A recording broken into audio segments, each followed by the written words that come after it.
Absolutamente. Mira, si querés empezamos por ahí, pero Sí. básicamente hay una realidad lo que vos dijiste.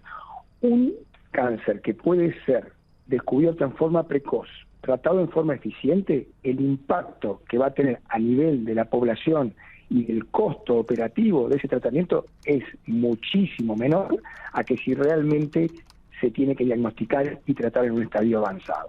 Pero independientemente de eso, del tema de costos, la realidad es que tenemos un tumor que tiene una prevalencia considerable, 1 de cada 6 a 8 hombres va a tener cáncer de próstata, pero no todos ellos van a requerir quizás un tratamiento, no todos ellos, muchísimos menos, van a perecer por la enfermedad. La mayoría va a poder sobrellevarla muy bien. Entonces, si nosotros podemos diagnosticar en forma precoz, estamos en un momento de la enfermedad donde podemos tener una gran chance de curación. Entonces, no tenemos que desaprovechar esa oportunidad. Y también al mismo tiempo entender que el diagnóstico precoz es justamente encontrar la enfermedad antes que ésta dé algún tipo de síntoma. Tal cual. Habitualmente cuando uno se entera de un amigo, un familiar, alguien cercano, a ver, creo que es importante aclarar esto. Que haya alguna alteración en los estudios no significa que ya estemos ante un cáncer. Eso creo que es importantísimo. Absolutamente. Acá hay una aclaración que siempre tenemos que hacer, que es que existe el crecimiento benigno de la glándula prostática. O sea, una próstata, por definición, evolucionando en el correr de la vida del paciente y va a dar algunos síntomas que son los más conocidos, los urinarios, los síntomas de dificultad, de apremio, de urgencia, de mucha frecuencia nocturna. Eso es parte de la hiperplasia prostática benigna. Eso no es un síntoma de cáncer de próstata. El cáncer de próstata es una enfermedad que es silente y que cuando da un síntoma ya generalmente se encuentra en una etapa más avanzada. Entonces, uno tiene que explicarle esto al paciente y a la comunidad, los que están escuchando, de igual, aunque no tengan síntomas, tienen que venir a controlarse, ver cuál es el estatus, cuál es la salud de esa glándula prostática y hacer el control precoz. Y mucho más, si tiene antecedentes en la familia de cáncer de próstata, un padre, una abuela, un tío, o también, ojo con esto también, una mamá, una tía que haya tenido cáncer de mama u ovario, porque hay mutaciones en los tumores glandulares que se comparten. Y entonces una mamá que tuvo cáncer de ovario, cáncer de mama, hace que quizás uno tenga que tener un control antes de tiempo. Perfecto. Doctor, ¿a qué grupo etario, o mejor dicho, la pregunta va a ser esta, ¿a qué edad yo tengo que empezar a pensar en un control de próstata? Bueno, el número mágico es 50, pero, un gran pero, si tenemos algunos de los antecedentes que yo mencioné, son los 45 años. Y también, si uno es de raza negra, tiene que hacerlo antes, porque en los pacientes de raza negra, los tumores de próstata son más prevalentes y más agresivos. Ajá.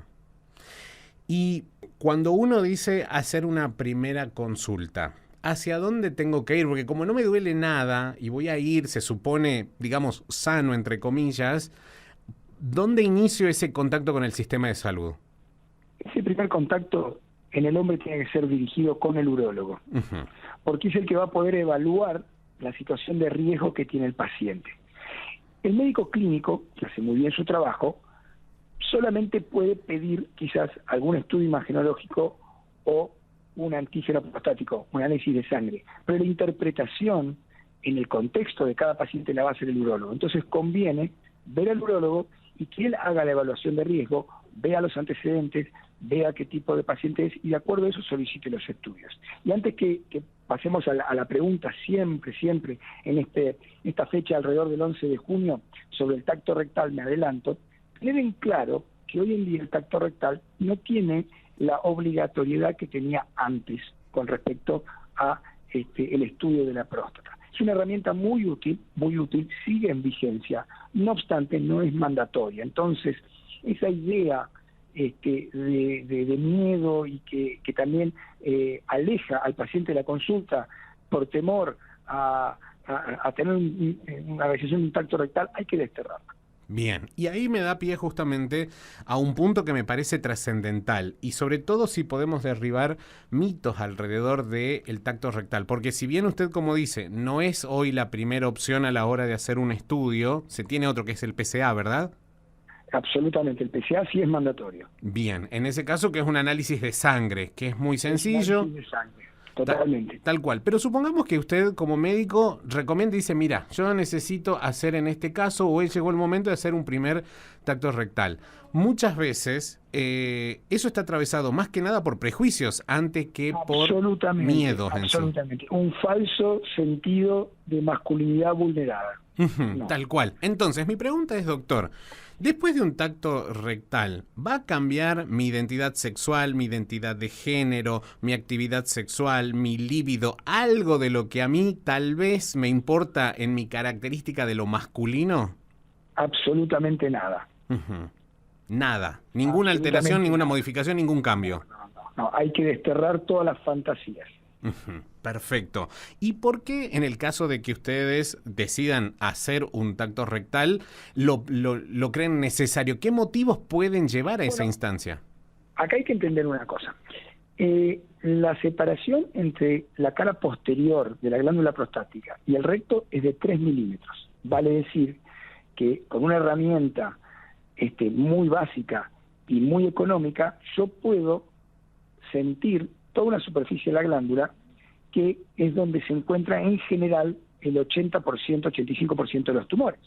Entonces, por eso es que en otras épocas era algo tan mandatorio, porque rápidamente uno puede recabar información de tamaño glandular, de la contextura de la glándula, si hay alguna dureza. Pero ¿qué pasa? Y lo que es el diagnóstico precoz de cáncer de próstata se ha avanzado muchísimo más. Y entonces, hoy en día, si hay una sospecha con un antígeno prostático elevado, lo más probable es que se haga una resonancia magnética que nos va a mostrar la zona sospechosa, el lugar que puede estar con alguna alteración en la arquitectura de la glándula prostática, y el tacto rectal, comparado a eso, es inferior. ¿Se entiende? Nos da menos información. Ahora, con esto, y por eso hay urólogos escuchando, no estoy diciendo que no debemos hacer el tacto rectal, para nada, porque también cada consultorio es distinto, el acceso a las herramientas de diagnóstico es distinto según cada población, entonces hay que hacer utilización de los recursos en forma inteligente. Pero lo que sí estoy diciendo es que ya no es imprescindible. Perfecto, muy bien, entonces eso como para que lo tengamos en cuenta y que son decisiones que se toman primero que nada basadas en la evidencia, pero además también para poder dar el mejor diagnóstico, para ver la mejor situación de la mejor forma posible con la mejor información. Absolutamente.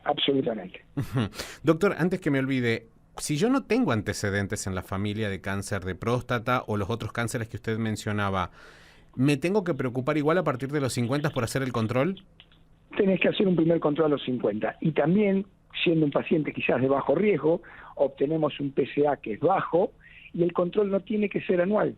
No es obligatorio un control anual cuando hay ciertos parámetros de seguridad. Hay pacientes que nosotros vemos a los 50 años que tienen un PSA muy bajo, no tienen antecedentes, y esos pacientes quizás necesitan a los 2, 3 años. Tal cual, o sea que es un control, digamos, que puede tener cierta frecuencia y que no cambia mucho, digamos. Totalmente, y por eso es importante ir al especialista que está leído en esto. Bien, ¿y hasta qué edad debo hacerlo?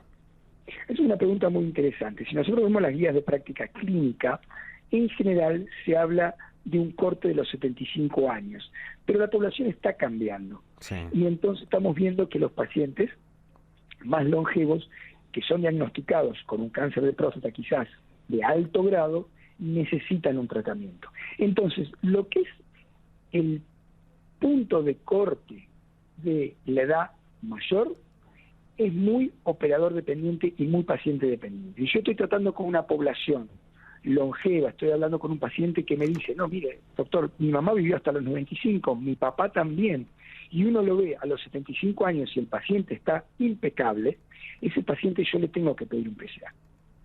Entonces es un poco justamente a juicio y de acuerdo a cada paciente. Perfecto. Y la expectativa de vida que el paciente tenga. Claro, estamos viviendo cada vez más y por ende las probabilidades de que estas enfermedades aparezcan, bueno, también aumentan.